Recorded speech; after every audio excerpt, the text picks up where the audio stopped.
सिद्धि बुद्धि प्रदे देवी, सिद्धि बुद्धि प्रदे देवी, भुक्ति मुक्ति प्रदायिनी, भुक्ति मुक्ति प्रदायिनी, मंत्र मूर्ते सदा देवी, मंत्र मूर्ते सदा देवी, महालक्ष्मी नमोस्तुते, महालक्ष्मी नमोस्तुते।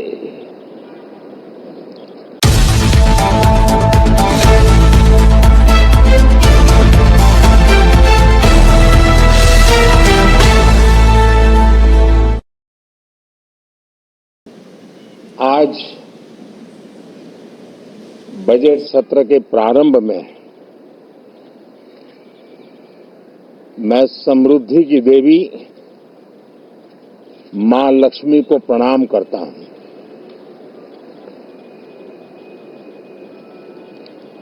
और ऐसे अवसर पर सदियों से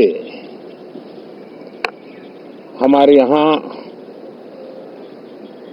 मां लक्ष्मी का पुण्य स्मरण किया जाता है।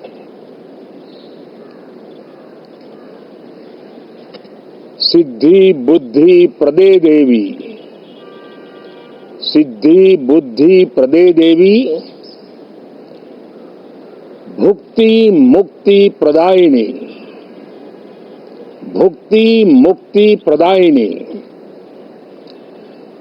मंत्र मूर्ते सदा देवी, मंत्र मूर्ते सदा देवी, महालक्ष्मी नमोस्तुते, महालक्ष्मी नमोस्तुते। मां लक्ष्मी हमें सिद्धि और विवेक देती है, समृद्धि और कल्याण भी देती है। मैं मां लक्ष्मी से प्रार्थना करता हूं कि देश के हर गरीब एवं मध्यम वर्ग समुदाय पर मां लक्ष्मी की विशेष कृपा रहे। साथियों, हमारे गणतंत्र के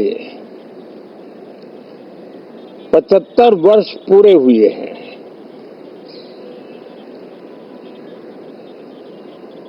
और ये हर देशवासी के लिए सर्वाधिक गौरवपूर्ण है और विश्व के लोकतांत्रिक जगत के लिए भी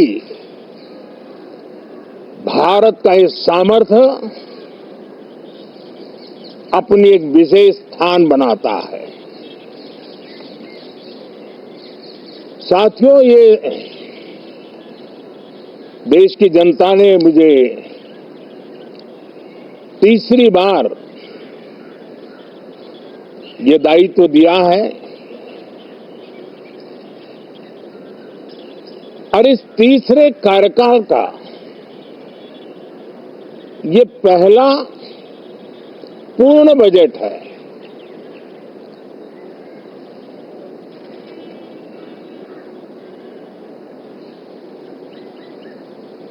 और मैं विश्वास से कह सकता हूं कि 2047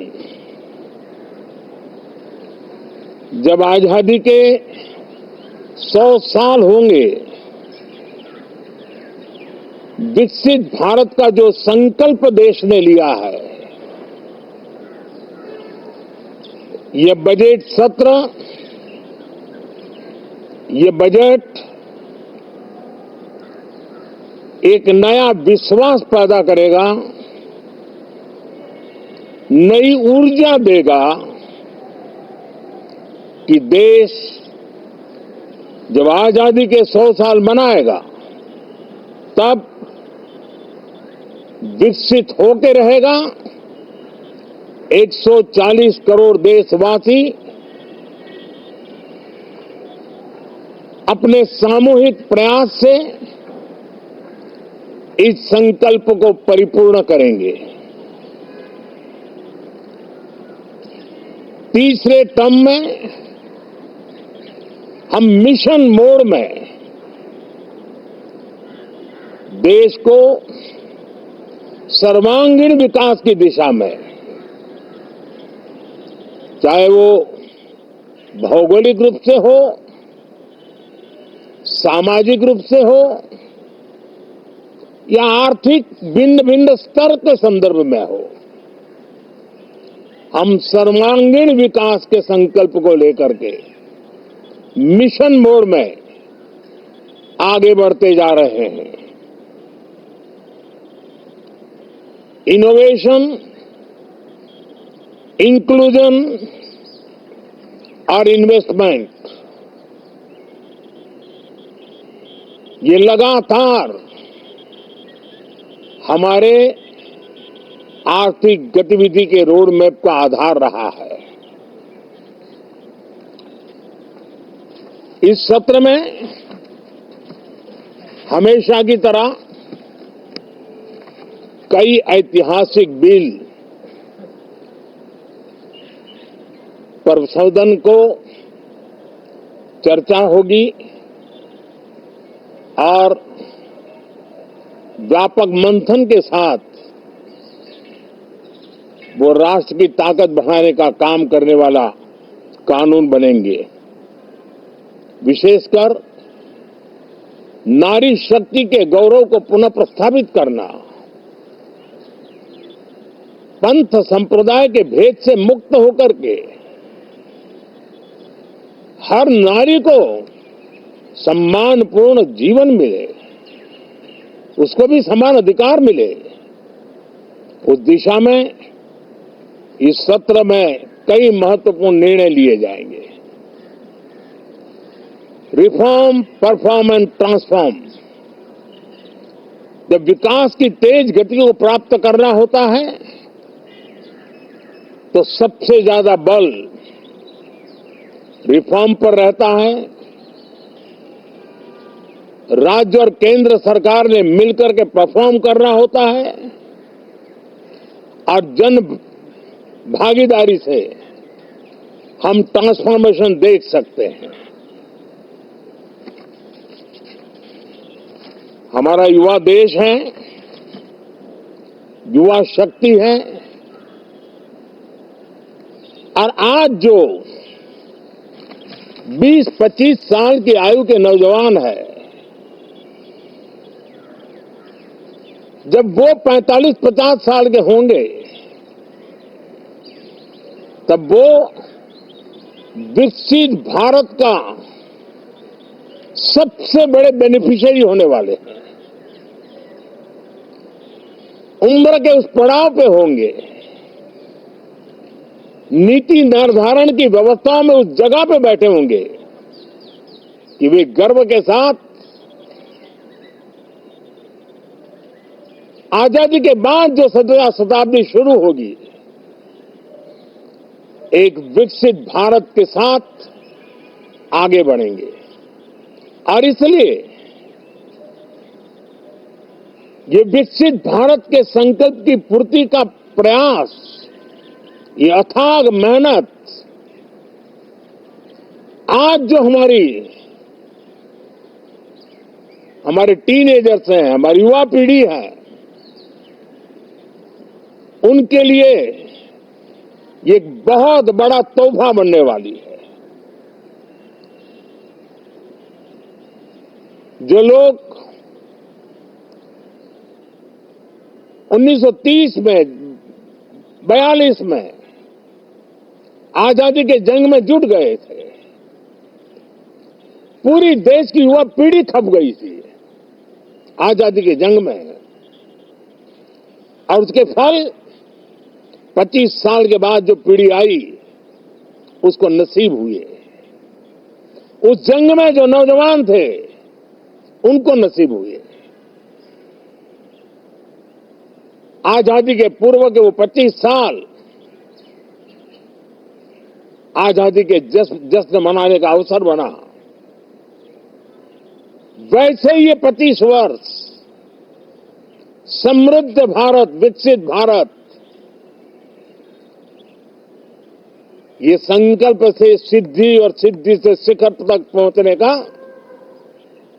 देशवासियों का इरादा। और इसलिए बजट सत्र में सभी सांसद विकसित भारत को मजबूती देने के लिए अपना योगदान देंगे। विशेष करके जो युवा सांसद है, उनके लिए तो सुनहरा अवसर है, क्योंकि वो आज सदन में जितनी जागरूकता, जितनी भागीदारी बढ़ाएंगे और विकसित भारत के जो फल है वो तो उनकी नजर के सामने देखने को मिलने वाले हैं। और इसलिए युवा सांसदों के लिए एक अनमोल अवसर है। साथियों, मैं आशा करता हूं कि हम देश की आशा आकांक्षाओं के इस बजट सत्र में खरे उतरेंगे। साथियों, आज एक बात आपने जरूर नोट की होगी, मीडिया के लोगों ने तो जरूर करनी चाहिए। शायद 2014 से लेकर अब तक शायद पहला पार्लियामेंट का सत्र है कि जिसके एक दो दिन पहले कोई विदेशी चिंगारी नहीं प्रगटी है, विदेश में से आग लगाने की कोशिश नहीं हुई है।